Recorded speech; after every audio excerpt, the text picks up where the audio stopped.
Welcome to Rates and Barrels. It is Wednesday, August 30th. Derek Van Riper here with Eno Saris. On this episode, we will discuss the many players that popped up on waivers. About half of them were actually from the Los Angeles Angels of Anaheim. We'll dig into what value those players might have, where they might end up as a result of the waiver system, and whether this might be a problem in the future that needs to be addressed. We had some other stuff that happened on Wednesday, including Alex Cobb's brush with a no-hitter.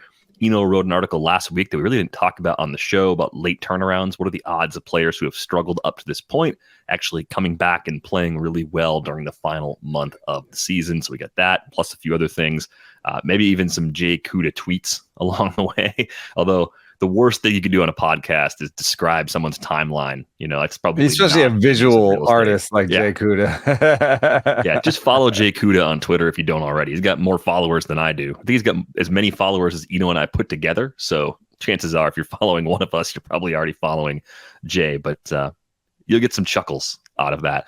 Let's start with the Angels. The Angels put their trade deadline additions on waivers. That means Lucas Giolito, Ronaldo Lopez, Randall Grichuk can be claimed by any other club, and their salary comes off the books for the Angels. And it wasn't just those three players. It was also Hunter Renfroe and Matt Moore. And I know people were generally bothered by the Angels putting this many players out there, I think in part because they don't get necessarily like distributed in a way that gives every team a fair shot. The way the waiver system works is the teams with the worst record get priority at those players. And as we all know, the teams that aren't going to the playoffs this year, the clear bottom feeders that have that first priority, they're not going to claim any of these guys because they're not going to spend money for no reason, right? All of these guys are free agents at the end of the season, so there's no value add for those teams. But what's going to happen is the teams that are in the thick of the wild card race, and maybe even like the Twins leading the AL Central, those teams are kind of ideally positioned to get maybe multiple players from this group and a group that also includes Harrison Bader, Josh Donaldson, Mike Clevenger, Carlos Carrasco, and I think the Tigers reliever Jose Cisneros is also part of this as well. So you get about 10 players out there that other teams are looking at, and the teams at the very top of the standings, Atlanta, Dodgers, they have no shot at these players. And I think that's probably a frustrating system to work within because every team loses players after the non-waiver trade deadline, you know? So is this going to push us back in the direction of having a waiver trade deadline period throughout August like we used to have? This used to be a thing. There was a deadline on August 31st, and players that were placed on waivers, if they cleared, they could be traded. If they were claimed by a team, you could work out a trade with them. But now that system is gone, and this seems problematic in some ways. I just don't think that you can put a moratorium on roster moves during the season. There are going to be teams that make moves, and they have to drop players. And with guaranteed contracts, you have to go through the waiver system. So I don't think there can be a moment where you say, after this moment, no more waivers. So then what happens to the players that people waive? You know what I mean? Like there has to be a waiver system in place. There can be a toggle of the trade deadline where it's too later to maybe help sort the teams better, so teams know their buyers or sellers, a little bit more definitively. You could toggle the deadline for the postseason for how you can be on the roster. But we all know from K-Rod that can be played with too, because as long as the guy you're picking up off of waivers replaces an injured player, they can be on the postseason roster. So you just have to, put someone on a 60-day IL and boom, Lucas Giolito is on the postseason roster no matter when you pick him up, if I understand the rules correctly. So, they're kind of stuck here. I think one thing that does suck about this is maybe not the idea that teams will put guys on waivers, at the end of the season.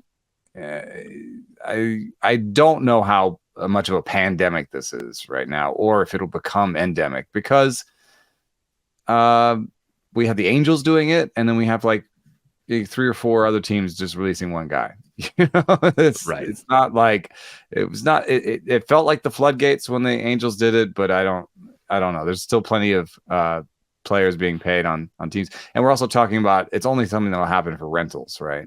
And rentals change hands at the trade deadline pretty easily. What it will do is further depress the selling price of rentals, which was already in the basement. It'll further depress it because you could say as a buyer, especially if you're not a top of the division buyer, let's say you're a person going for the wild card, you could say, why should I pay you any prospects for Paul DeJong when I could wait 2 weeks and wait for you to release them and just claim them? So, there'll be some sort of haves and have-nots where the Braves are like, well, okay, we have to pay a prospect because we're not in a good spot in the waiver order, so we'll never get any of these waiver players. So, even if we want a rental, we have to pay a prospect. But for everybody else, it might depress the price of the selling price of a rental player. We're starting to get separation in the playoff field a little bit just in terms of odds, right? The Padres have sunk down to a 1.8% chance of making the playoffs, according to Fangraphs, as we begin play on Wednesday. The Reds are down to a 10.9% chance. The Marlins are down to 12.9%. Those teams are still trying, the Marlins and Reds, and even the Padres, right? Because anything can happen. I think it's strange to me, and maybe this is also partially the result of having expanded playoffs. Like maybe the rules around late season roster transactions just are out of step with the number of teams that are trying. And you're right about just moving the regular trade deadline, the non-waiver trade deadline back. What if you moved it halfway into August instead of August 1st or July 31st? What if you said it's August 15th, August 16th? Yeah. Or if it was today or tomorrow, the last day of August, like those would all be reasonable outcomes. Like, do you feel this is the current system? Do you feel this is worse than just pushing that whole deadline back? Because the thing that I worry about is that the trade deadline can be a bust some years anyway. We were in complete disagreement about how good this year's deadline was. But if you push it back further, does that keep many teams just waiting and waiting and waiting until the last possible minute to swoop in and make changes? Could we actually make the trade deadline even worse by pushing it back 2 or 4 weeks? Yeah, because then some of the calculus is, why should I pay at all for even a high-profile acquisition if it's just for 4 weeks? That's 4 weeks. So the return for the teams that are trading players away goes down even further. So I don't know. Yeah. Like I think we might be at a point where baseball's roster rules need a refresher. I don't have a complete solution. I think it's like a constitution for a fantasy league that started 30 years ago that's been amended year over year over year for 30 years. And it's just so tangled up that if you were starting from scratch, there's no way it would look the way that it does right now. But untangling it and preserving the things you like without wrecking it is really complicated without actually starting over. And starting over in this case requires things that are in the collective bargaining agreement. So that becomes extremely complicated. I don't know how bad this is. We're talking about 10 players, but impact players, are we talking about 2 or 3, and in terms of unfairness, it's not that unfair. I don't expect the Padres with their bloated payroll to claim a lot of these guys and block them from other players, teams. I don't know. I don't get that sense. I think it'd be almost more likely for them to drop a bunch of their players on waivers and try to get under. They're at 280 by Fangraphs and 273 as an apron. The Angels are going to save $8 million with their drops. So, the Padres could get under that 273 apron if they did it. But they'd have to drop, a lot of the rentals are big names. So they'd have to drop like Snell and Hader and stuff. And maybe I think they'll get stuck in inertia and just be like, well, we're not at 0, so let's just keep playing. But that doesn't mean that they're going to add Lucas Giolito. So I assume that the Giants, D-backs, Cubs, and Twins will eat up most of the. I don't even know if the Guardians will do it. Spend money and they're 7 games under 500. So I would say that the Twins, D-backs, and Cubs and Giants, and maybe the Reds, those are the teams that are going to claim most of these players. Yeah, I saw Zach Meisel indicate that he thinks that Carlos Carrasco wants to finish his career in Cleveland, and Carrasco might just clear waivers, be released, and then sign for the minimum, and that leaves the Mets on the hook for the balance That's what of the I'm salary. saying. Like That's part of the outcome for some of these players.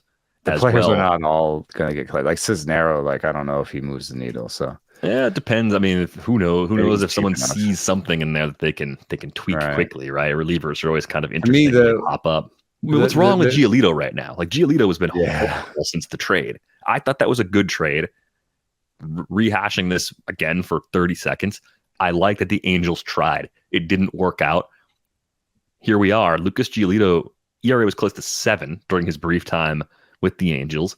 Walk rate ticked up a little bit. Home run rate went through the roof. But looking at the pitch mix and the stuff, what actually happened? Why was he so bad results-wise during this brief time with the Angels? No, he's a little amped. I mean, his fastball velo went up a tick, and weirdly, his changeup velo went up a tick and a half, which means that the separation was smaller than it was before, and he throws a straight change. So maybe being amped did not serve him well. It's the kind of stuff that you would look at and say in a small sample, yes, this dude has a home run problem over his history, but 2.8 home runs per 9 is just noise. So I would think generally it's mostly noise. Some of it, just being amped and not necessarily helping his pitch mix. And then, that stadium is trending more in the hitter direction than it used to be after the alterations they made to the fences. Maybe there is a specific spot in those fences that doesn't play well for Giolito. So I still think he's a decent player. If you go back to full season numbers, 25% strikeout rate, 8.7% walk rate. Those are above average numbers for a starting pitcher. And so I don't know that I'd call him an ace, but I'd say he's comfortably above average. And if you're the Giants and you're running out, openers and bullpen games twice a week, or what's the back end of the Diamondbacks rotation look like, the Reds rotation? I think there's no way that he gets past the Reds, Giants, and D-backs. One of those three teams is going to claim Lucas Giolito. Yeah, I mean, you think he's pretty easily the highest ceiling of the pitchers available for sure. I mean, Lopez is an impact arm, and yes, I really like Ronaldo Lopez. I think if he gets past the D-backs, I don't understand baseball. Yeah, right. They've had a need in that bullpen all season. He immediately comes in, and it could be at least their second best reliever, probably behind Paul Sewald. That would be totally a big boost for them. I'm with you on Giolito. I'm really curious to see where he ends up in the offseason too, because I think someone's going to get a potential bargain if they can work with him, make a few tweaks, and get him back on track. My prediction was he gets the Mania deal and he goes to San Francisco. Yeah, well, he might get a head start on seeing how much he likes being in San Francisco, depending on how this all plays out. But think about who he is now as a pitcher. Like, I think, let's say he had like an ace-like season, he would have put himself into like Ray and Gossman territory, where here's a guy who's been up and down, but he's coming off a great season. Maybe he's figured something out. We'll give him, what were Gossman and Ray, like 150 million? Over at 6, least 100. Gossman was 120 million over 6 or something. 5 for 110, which feels like a bargain now. 5 and 110. I think Ray was very similar. So I think he could have been in that territory. But if you don't make that territory, the next territory is like oft injured guy coming off an okay season. So Jameson Taillon, I think, was like 4 and 60. Yeah, close to 4 and 64 and 68. Yeah, so there's that tier, but I don't know that a team is going to give Giolito 4 and 60. And what he could say is, if I got a 1-year deal, like he would have actually probably taken the franchise tag, the qualifying offer, pitched for 19 million, and hoped that he could come back out and still get the Gossman and Ray deal. You know what I mean? Oh yeah. So I think if you're a pitcher, you don't take like 4. Like, I don't even know if he gets the 4 and 60. So let's say someone's offering you like 3 and 35 or 3 and 40. Do you take that, or you take 1 and 18, which is like half of that 40 almost? and take a shot at coming out and maybe still getting the 100 million. I think you look at something similar to what Robbie Ray did with that brief stop in Toronto, right? Before Robbie Ray got the 5-year deal, it was a 1-year deal. Like you pick your spot and you say, I want to go here. I like this organization. I like these pitching coaches. I like the way these things happen here. I'm going here. They're offering me a 1-year, $15 million deal or $18 million deal. Yeah, because somebody will offer him something like that.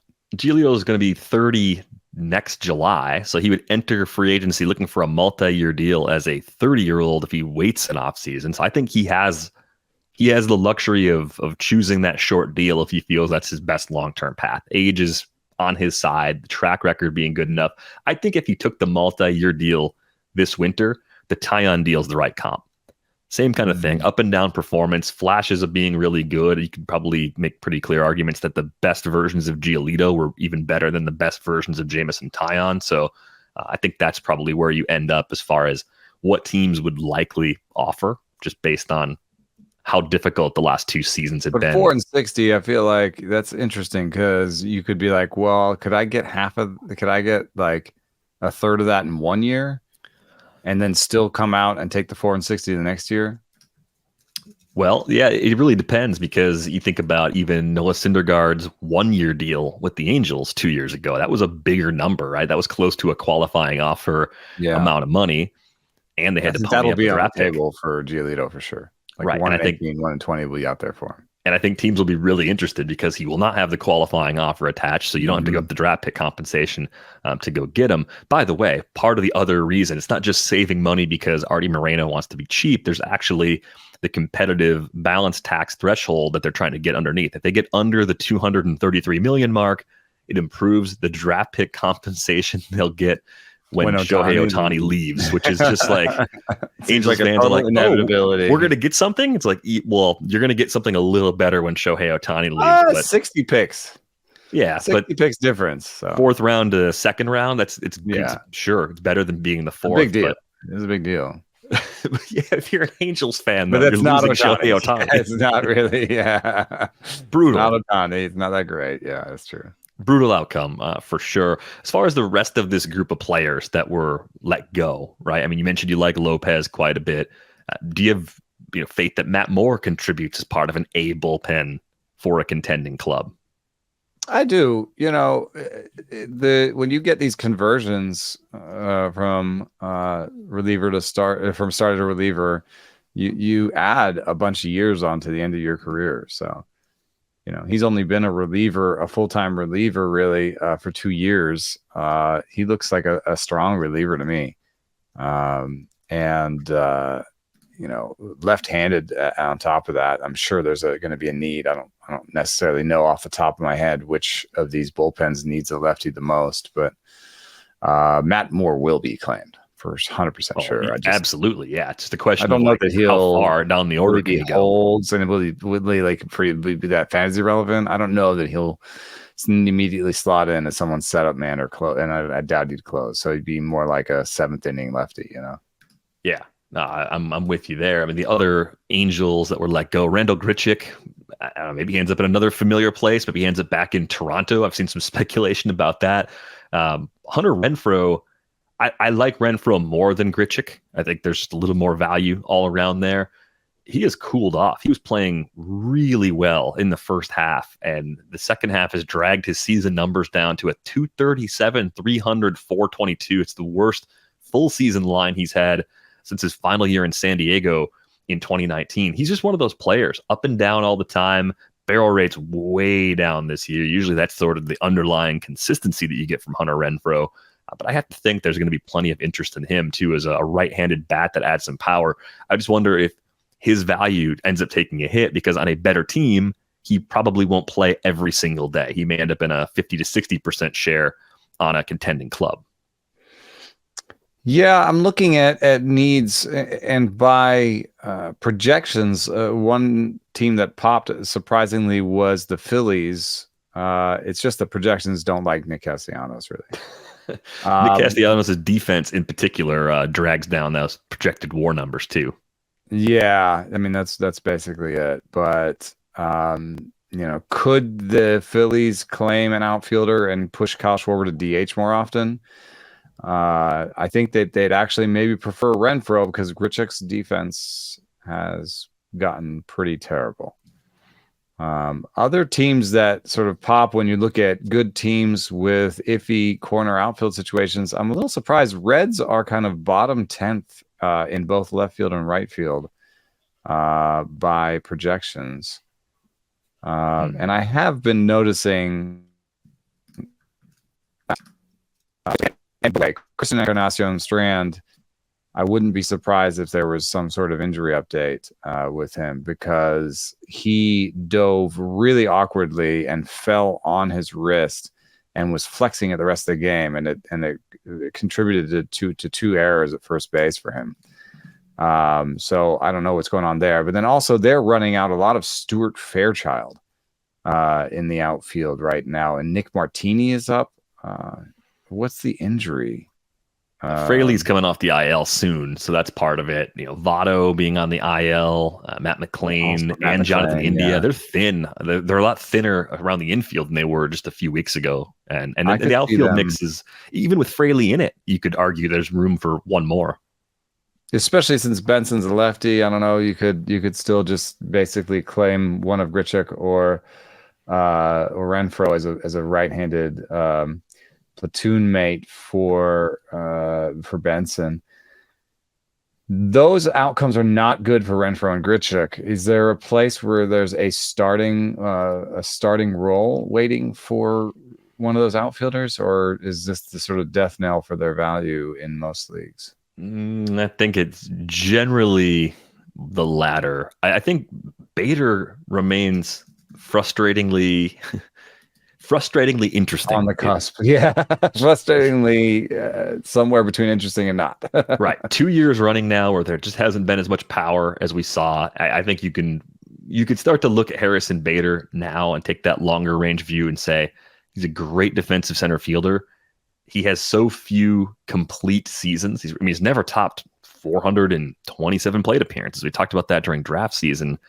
You have to treat him like a fourth outfielder. But because he's a great defensive center fielder, there's always going to be interest. Until that facet of his game takes a noticeable drop, there will always be teams interested in having a guy like that on their roster. Contenders with the worst situations defensively in center field. Red Sox are worst in baseball in center field. They did just call up Cedeno Rafaela, though. Yeah, I think that probably keeps them out of the mix. Reds again. Okay. Second worst in outs above average in center field. That's interesting. And then Giants 25th. Now, I think the Giants. See, the one problem with the Giants, though, and this has been mentioned, is the Giants 40-man roster. Oh, yes, that's the thing that would keep you from going hog wild and claiming 4 players, right? You have to think about the players that you're letting go to make the pieces fit. Yeah, so I mean, I can look at the active roster, and I could probably pick out like, hey, let's demote Tristan Beck and pick up Lucas Giolito, right? Beck has options. Giolito is probably better than him. Bam. That's good enough. They don't have a lot of relievers with options beyond that. So are you going to try and claim Lopez and Giolito? And then if you pick up a bat and you say, well, we have 4 outfielders and 6 infielders on the infield on the active roster, let's demote Casey Schmidt, who has options, and we now have Paul DeYoung and Tyro Estrada that can play short. This is without Crawford being on there. You could say active roster wise, we'll demote Casey Schmidt, we'll demote Tristan Beck, and that makes enough room for the people we want. Or we demote Wade Meckler. There's that. But on the 40-man, you'd have to drop somebody off the 40-man to do this. And they've got Jose Cruz as a pitcher, Sean Hageli, Randy Rodriguez. They could move Ross Stripling to the 60-day IL. I don't even know what's wrong with him. A back issue. I mean, you have to convince somebody that it was a 60-day IL. I don't think they want to release Keaton Wynn. I don't think they really want to release Joey Bart. Roberto Perez is on the 60-day IL. Marco Luciano, you're not releasing. David VR. There's one. I think you could actually release David VR. That's one, though. That's one. And then so Elliot Ramos is close, too, I would say. Yeah. Well, And you run the risk of losing those guys, but they could clear waivers. Maybe somebody who's on the IL goes to 60 IL. And AJ Pollock, honestly, you could just release AJ Pollock. Yep. So if you wanted one of those righty outfielders, you release AJ Pollock.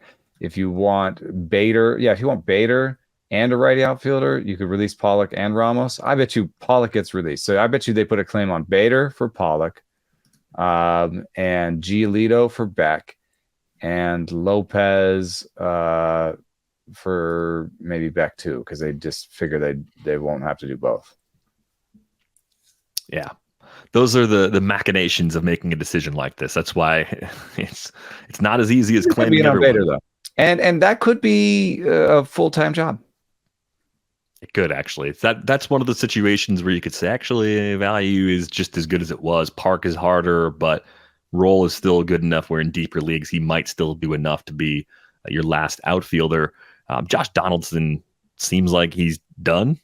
Do you think Verducci had like a whole piece about how he's done, and they put a clickbait headline on it on Twitter where they said, of course, this is was this a cautionary tale against analytics? Yeah, is what they said. Yeah. Something to that effect. Is like anybody listening to this podcast knows that Donaldson is too old to believe a projected bounce back. That's something that we talk about a lot at 37. Yep. And we also don't talk about average exit velocity that much on this podcast because it's full of noise. So I don't know that you would have come away from us thinking, that he's been amazing. He does barrel the ball, but you always have to put barreling the ball in context with strikeout rate, which has just been ballooning. So I don't know. And also just generally, you have to be aware that anybody 37 can fall off a cliff. And his projections right now are so close to league average that if you say, I can get you a player that's projected to be league average and has like very little reliability in those projections. Well, he definitely won't be claimed because it's the prorated portion of north of $20 million. He's going to be a guy that clears and then signs for the minimum if he gets another opportunity. I agree with that. And it'll be an edge case, maybe an injury, maybe just need a right-handed third baseman, right-handed DH first baseman, something where he fits a need for somebody and he's the minimum. But I don't know that he won't be claimed. And in terms of fantasy value, I don't think we've been talking about him as having fantasy value for a long time. No, I don't really see it. Mono leagues only, of course, at this stage. The White Sox waiving Mike Clevenger. He's more complicated anyway, right? There were the allegations of the domestic violence and child abuse that surfaced during the winter. The league investigated that, opted not to suspend him. Clevenger denied any wrongdoing related to that incident. But I got to think it's not as simple as just saying, we need pitching. Like that's a conversation that a few front offices might be having, but I don't know. I wouldn't go down that road. If it were me making the decision, somebody probably will, just given how desperate the league is for. There are secondary concerns, just like with Donaldson. They're not like that, not the same, but just like, how's this going to fit into my clubhouse? Do my guys like him? That sort of deal. Yeah, that's always a consideration, adding players to the deadline, and this is obviously a case onto itself. And another thing that's interesting about Clevenger is that if you just looked at surface stats, you would say this is one of the top pitchers available. And I don't think that's necessarily the case. I'm not making that case. I'm saying, they're releasing a guy that has like a 3 ERA, 3.32 ERA. Like, well, what's up with that? But then you look over the Sierra, 4.98 Sierra. You look at his stuff and, it's league average. I do think somebody will claim him. Actually, I do think somebody will claim him. because league average stuff is better than that 498 Sierra. And so somebody will say, my stuff model says he's still got something left. He's not really expensive. At $12 million for the year, you're talking about spending $2 million for the last month. Yeah, I think Carrasco follows the same arc we mentioned with Donaldson, though, where he has to clear and then sign just to chew up innings at the end of the season. And then Cisnero. So Cisnero is interesting to me because at a glance, I mean, he's made some improvements. The walk rate's down again this year, having some issues with homers compared to past years. He's shown the ability to miss bats, not at an elite level, but at an acceptable level. So do you see anything in that pitch mix? Do you see a good enough pitch or something that a team might want to change with Cisnero to just make him even a sixth inning guy, right? Because some teams are just looking for that fourth best reliever. Do you think he has anything that could be tweaked? I actually think, there's something there. 122 stuff plus slider, 107 stuff plus four-seamer for the season. Now, let me see if there's been something that's hurt him recently. So I'm looking at the last 14 days for Cisnero. Ooh, 82 stuff plus on the four-seamer in his last 3 outings. So maybe some sloughing off of the fastball's quality. But, one thing that it doesn't look like they've tried with Cisnero yet is let's throw the slider 40% of the time. So, maybe there's an aggressive pitch mix thing that they weren't willing to do in Detroit. And, anybody that struck out 25% of the batters he's seen for the full season has some interesting pitches by Stuff Plus and is available for free. It will probably be claimed. I mean, he only costs almost nothing. He's a $2.3 million player. So the prorated portion of that is pennies. So he might be the kind of guy that slips a little further into that list. So one of the lower priority teams could actually have a shot at getting a bullpen. The Orioles just lost a prominent reliever. It's not like you're saying he's going to replace Felix Bautista. You're saying hopefully he's better than our sixth reliever, who used to be our seventh reliever, but now is our sixth reliever because of Bautista or whatever, Yep. I think that's the exact right way to look at it as far as Jose Cisnero and how he goes. Let's talk about Alex Cobb for a bit. Mentioned up top, had a brush with a no-hitter. You were on hand for that on Tuesday night. You said this is the closest you've been to seeing a no-hitter in person? Oh, my God. I will admit this. I might as well, but I left the Mike Fiers no-hitter early in Oakland. In my defense, I left it early because there'd been a thing with the lights that had delayed the game an hour. And at that time, my kids were still waking up at like 6:30 and waking me up along with it. And so I was like, I just saw the morning coming and I said, you know what, Mike Fiers, I don't care. I'm out of here. And then on the way home, I'm listening in the car. I'm like, God, I've never seen a no-hitter. I could have stayed.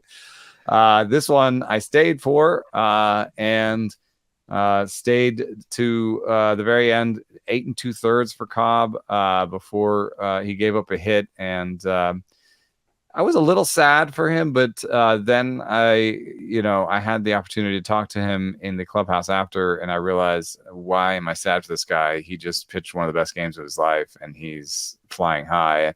When he came into the clubhouse, we were waiting outside. They had smoke machines. It looked like a strip club in there. It was crazy. They had one of those like those like car wash like blow up dolls, like those car wash things where the air goes through it. Inflatable, yes, an inflatable, yes, I know. Inflatable, like kind of like a bounce house, but bounce house, more like an arch, like a. Yeah, they had like lasers going. They had like lasers going. There's an inflatable dude and like real loud music and a fog machine, I think. Jeremy Giambi was in the league just too soon, man. He just showed up 20 years too early. They open up the door and we see Cobb running through, and we see there's all the smoke coming out of the door, and we hear this, and they all like, they like threw Gatorade at him, and I don't know, I didn't see it, but everyone was super happy for him because he's been the guy who's shouldered along with Logan Webb. They've been the ones who've made the Giants attack plan for pitching possible. You know, you can't do what the Giants have done with these 2 and 3 and 4 inning pitchers unless somebody goes 7, you know. Mm-hmm. And Cobb and Webb have been the Giants that have put so many innings on their shoulders to help rest the bullpens. Cobb did that in a big way with a complete game. And so everyone was super appreciative. Also, for a guy who has had so many surgeries that he ranked them for me. You know, I think well, it's not like babying him kept him out of surgery, so might as well let him go. Yeah, he's also 36. So like, what are we saving him for? You know, and he, you know, I think kudos to Kepler just being like, hey, you know, you had a no hitter going, and we want to let him try it. You know, it's not like, you know, if Kyle Harrison is on his 135th pitch in his debut, right? Different trying to nurse him through to the ninth, you know. So I'm on board with what they did. Cobb was amazingly a 2-pitch pitcher mostly that night, and has been recently, you know, throwing a lot of just fastball splitter games. But in the wet air in San Francisco, Cobb's sinker and splitter both have more movement. And he really enjoys pitching in San Francisco. It's really good for his movement. It's really good for his pitches. So this doesn't surprise me that he got close. And I think he's been in fantasy. I think he's been an underrated pitcher for a while. We've got now, even back to Anaheim, we've got 3 years with a 3.6 ERA. Not a great whip, but you know, a strikeout per inning, and not like it costs anybody anything on draft days most years.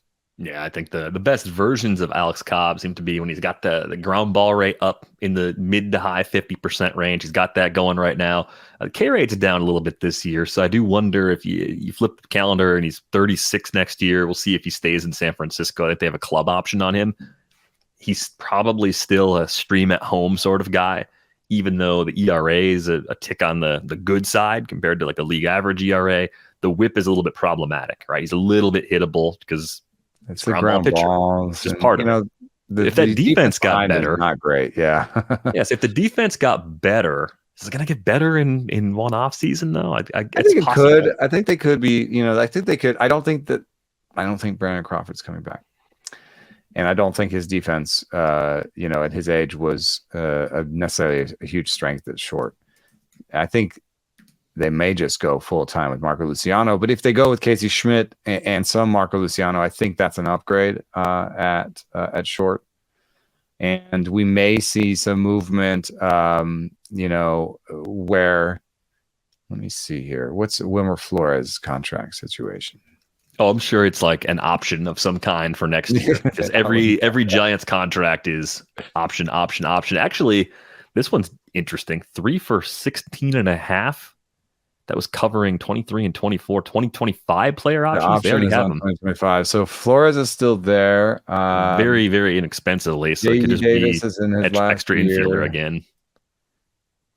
Yeah, okay. I think that the defense at short could improve a little, but second base, and actually a healthy year of Tyro Estrada. So let's say you have a full year of Luciano Schmidt and Tyro Estrada at second.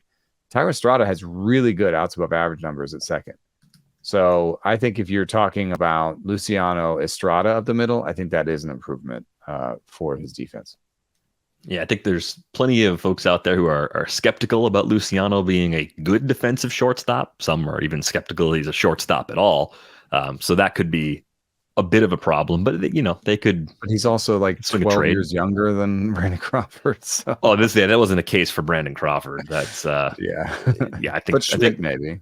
That's probably curtains for Brandon Crawford at this point, which maybe you do Schmidt an amazing at career. Short, Luciano at third, and Davis and Flores and Wade all do first and DH, and you don't re-sign Jock.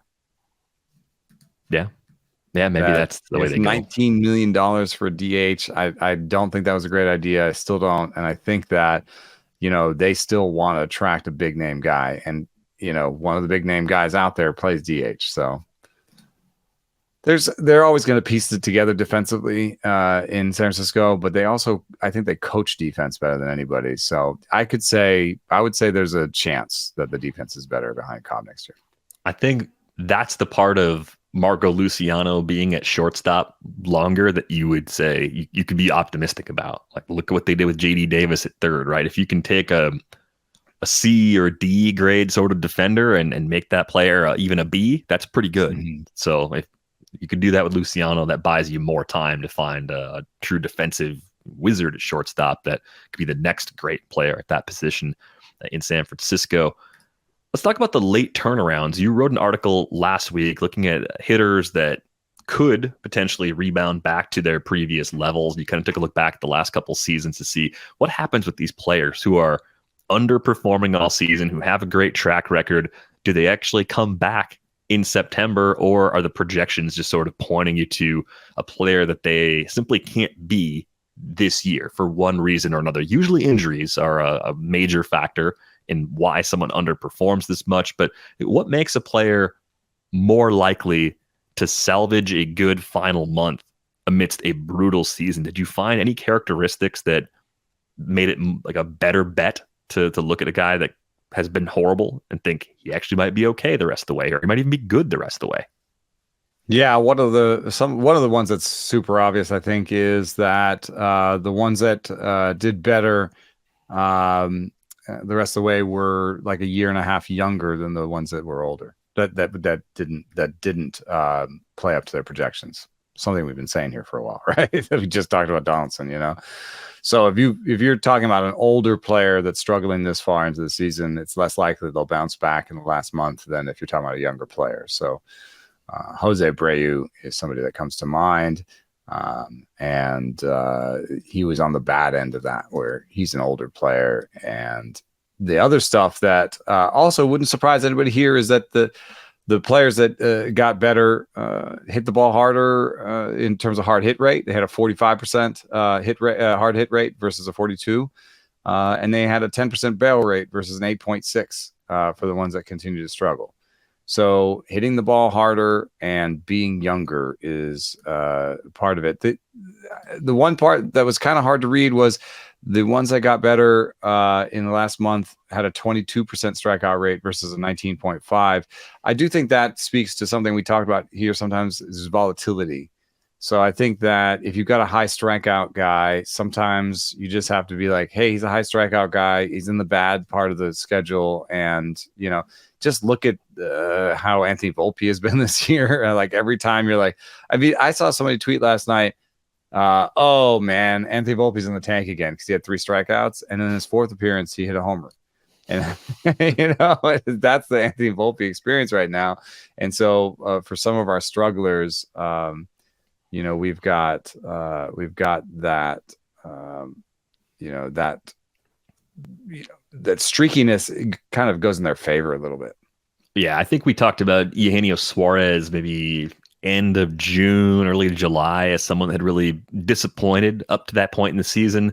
And our takeaway was really that he's had freakishly good months before, because part of his approach is being a free swinger. When he runs hot, he's like the best power hitter in the game for a stretch, which is really pretty wild, because when he's not on those tears, he's very much like an average or even a slightly below average offensive player at this stage of his career. And even with this kind of good run since July 1st, he's popped 10 homers. He's still striking out a third of the time, right? He's 29% better than league average during that span. But I think the high K rate players tend to have those higher highs and lower lows just based on their approach. Yeah, and if they're still hitting the ball while they're hitting hard while they're hitting it, and they're still young enough, it's just an adjustment away. It's something they'll be like, oh, all right, they're trying to feed me high fastballs, and they do some sort of something clicks, and then they go hot for a month. So, I think it's interesting. Like, if I told you that someone had struggled for 5 months, this is kind of almost like a litmus test for analytics and reliance on it and what people think about projections. Because if I tell you that someone had struggled for 5 months and then I tell you, oh, but he's still projected to be good for the last month, there's a certain type of analyst, player, whatever, that'd be like, you're crazy. Tim Anderson is toast. There's no way that he's going to be good in the last month. And then if I also told you, hey, there's still a 50-50 chance that they'll be good. Some of the projectionistas like myself would be like, ooh, that's a little lower than I expected. Yeah, you think 50-50 is low based on a 5-year track record of some kind of level of success. Yeah. So I think it's about right. It kind of comes to that age, and I think it's about right, because this is just the way my brain works. So I could have a completely flawed bit of logic here, but this is how I think of it. If you're 2 or 3 months into a season, to me, there's a better chance that over 2 or 3 months that it is just statistical noise or a slump, right? It's something that something significant has not changed with that player in 2 or 3 months.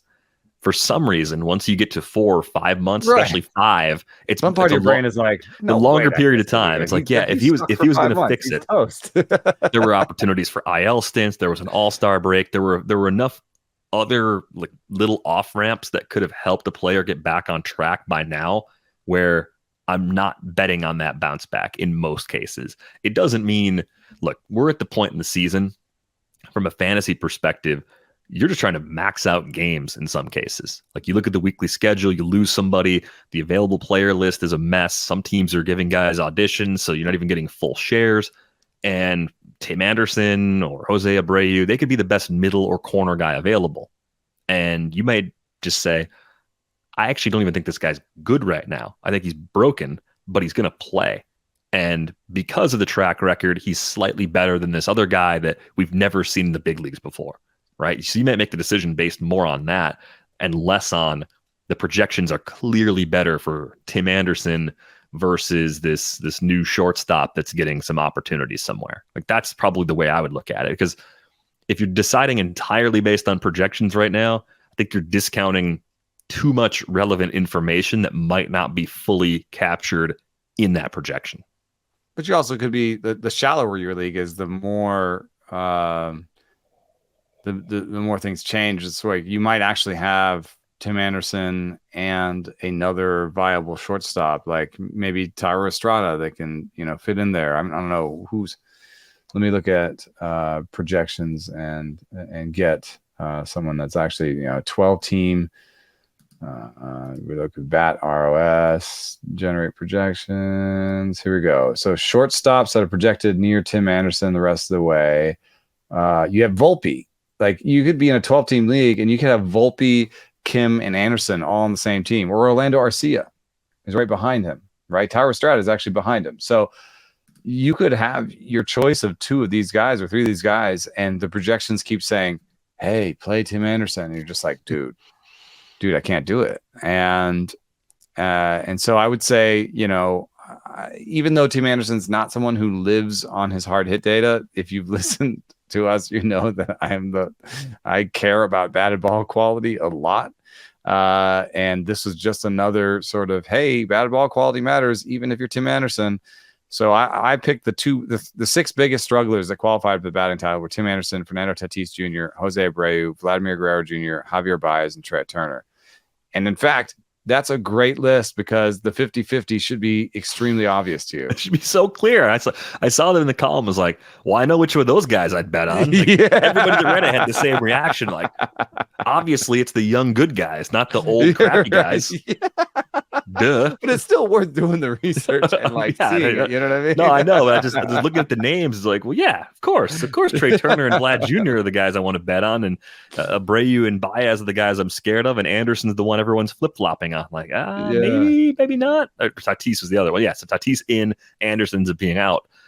That was my immediate takeaway as soon as I saw that table. Look at what Turner's done. If you want to be the guy who says he struggled for 5 months and he's going to be crap for the 6 months, I don't care what your projections say. Well, look at what Turner's done. Turner's Turner again. Right. Turner's fine. And I think Tatis and Guerrero Jr. could turn that switch any day. Yes. I think that's they've also been good enough where you're not really necessarily taking them out of the lineup anyway. So what are you talking about? You know what I mean? But But Anderson to me is the most interesting one, and I have him on my main event team, and we have been leaving him on the bench for like the last 3 or 4 weeks. And this is a 15-team deep league. We're not yet to the point where we'll drop him, but every week we talk about dropping Tim Anderson. But this is where that extra information really matters to me. Like the mid-season point, as I'll call it, even the end of June, Trey Turner, 249, 302, 380 slash line. Yeah, you were worried for sure. We all were. 8 homers, 18 steals, not the season you signed up for, but you'd look at it and say that's still like 15 plus homers and high 30 steals with a low average. Playing him, yeah. That's going to work. They're not going to bench him. The team's still good. Like all of those things are fine. He could just double up what he's done so far. Injury concerns that we knew about.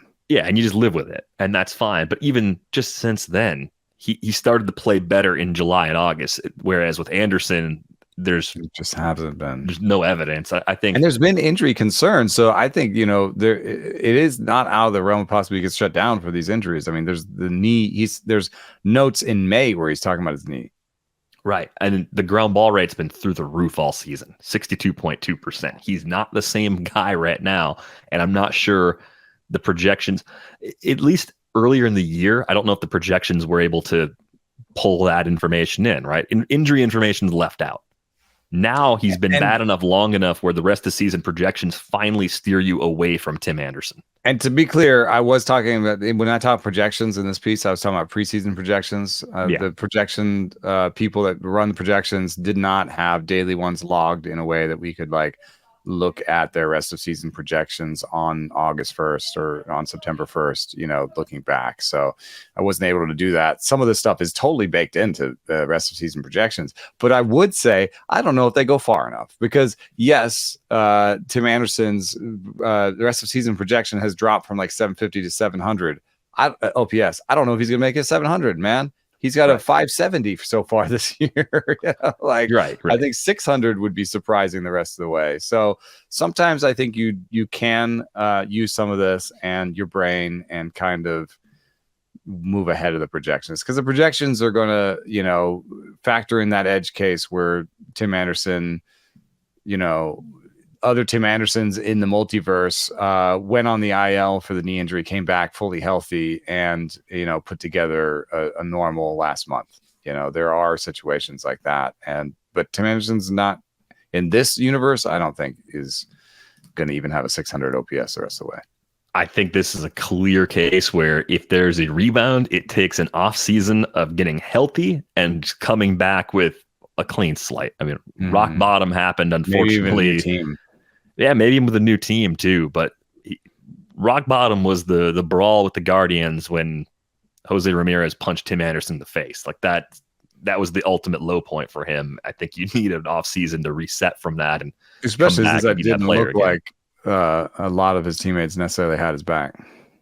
No, it really didn't. I mean, that team is just such a disaster. It's been heavily discussed on this pod and on the Athletic Baseball show throughout the year, and change is maybe coming. But Tatis and Guerrero are those are guys that people say are struggling, but they both have over a 50% hard hit rate and basically a 12% barrel rate. Like, if they fall out of the second round next year, I'm buying. If I think Tatis, we said, was still a first rounder. I love getting him in late first round.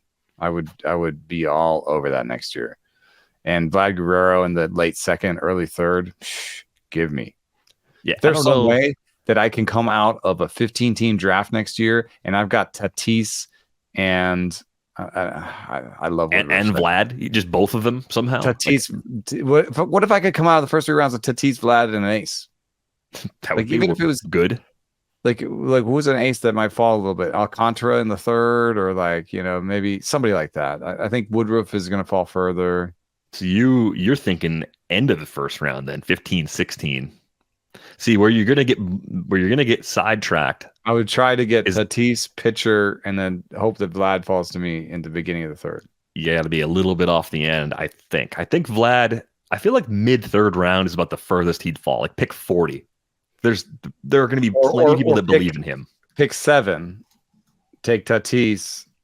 Take a pitcher and then take Vlad in the middle of the third. Okay. All right. I like that. Could be $1 million maker. I feel like I just those just to get talent like that with high floors that coming off and they're young still. Yeah, I'm pumped. I'm pumped because I know they have drafts every year at First Pitch Arizona. I'm going back this year. You're going to be there. So we've got a lot to look forward to and still another month to play, of course, in the current season. But if you are interested in joining many of us in Arizona for First Pitch Arizona, go to baseballhq.com for all the details. Get that registration in. I know the price goes up at some point in September. I don't remember off the top of my head. It's really fun. It's really fun. We go to an Arizona Fall League game. We go to the Arizona Fall League now has a home run derby. We go to the All-Star game. That's on Sunday night. Paul Sporer always has like a little fantasy game we play called Paul Stars at the All-Star game where we do like a quick 2-round draft and we get points. It's almost like a little mini DFS game where you pick 2 guys and we all just put like $20 in the pot. And it's that kind of stuff. There's poker at night, usually some beer sharing, and lots of great presentations during the day about how to win at fantasy baseball. So it's a good time. Come watch me chain drink iced coffee for 18 hours a day while watching baseball and yeah, just it's being around a lot of friends. People I haven't seen in a few years, right? I mean, I missed a couple because of pandemic year. It was canceled. 2021. It was just all sorts of family stuff going on the last couple of years for me. So I'm excited to get back out there. It is honestly one of the best trips of the year. And that Sunday night futures game, just be aware of that. Try to book your trip so you can actually see that, because that's like the best opportunity to see as many of the good players who are in the league all in one shot. So try to make it like Thursday to Monday if you can. Yeah, if you can't make Thursday, I mean there's always like a welcome, at the game on Thursday night. If you had to miss one of Thursday or Sunday, like miss Thursday, I guess, because try to get them both. It's fun. Yeah. Take the time. You will enjoy it. We are going to go on our way out the door. Reminder, we got a special going right now. $1 a month gets you in the door for the first year at theathletic.com/rates and barrels on that social media platform now called X. You can find Eno at Enosaurus. You can find me at Derek and Riper. You can find the pod at Rates and Barrels. It's going to do it for this episode of Rates and Barrels. We are back with you on Friday. Thanks for listening.